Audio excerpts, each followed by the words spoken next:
Jeff Bennett is standing by with a Democratic member of the House Judiciary Committee. Jeff?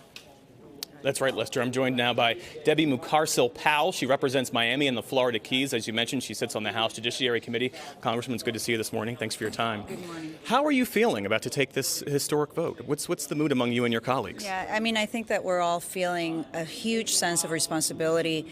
When we took that oath, we took an oath to protect the Constitution. We took an oath to protect our democracy. And I think that we're feeling that. And also understanding that there are many people that don't approve of this vote. And it's a heavy day. It's definitely a heavy day. Most of my colleagues and I, when we were elected in 2018, we came to reduce healthcare costs, protect our communities from gun violence. I know that that's what we've been working on, what I've been focusing on, but the president has left us with no other choice.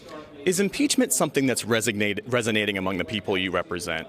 You know, we've been getting a lot of calls that they want me to vote for impeachment. Actually, I heard from a Republican constituent this morning who lives in the Florida Keys asking me to take that vote and asking the senators to also consider taking that vote in the Senate.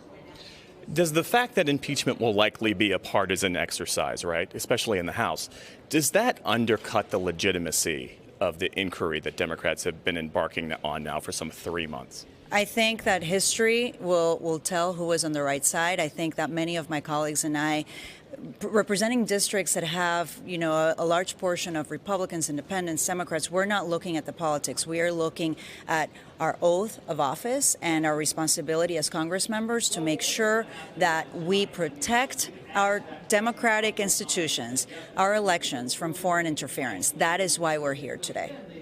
How has Speaker Pelosi messaged this to you and members of your caucus over the last few months? We've seen what she said publicly, but privately, how has she encouraged you and your colleagues to move forward in this process? She has not encouraged anyone personally to move forward. What she always says is that we need to vote our conscience on this vote. She has made sure that the chairman, Adam Schiff from House Intelligence Committee, and our chair in the Judiciary Committee, Jerry Nadler, present the facts to the caucus.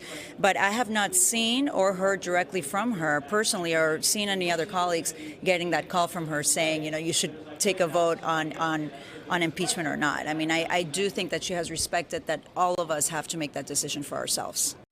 Hey, NBC News viewers, thanks for checking out our YouTube channel. Subscribe by clicking on that button down here and click on any of the videos over here to watch the latest interviews, show highlights, and digital exclusives. Thanks for watching.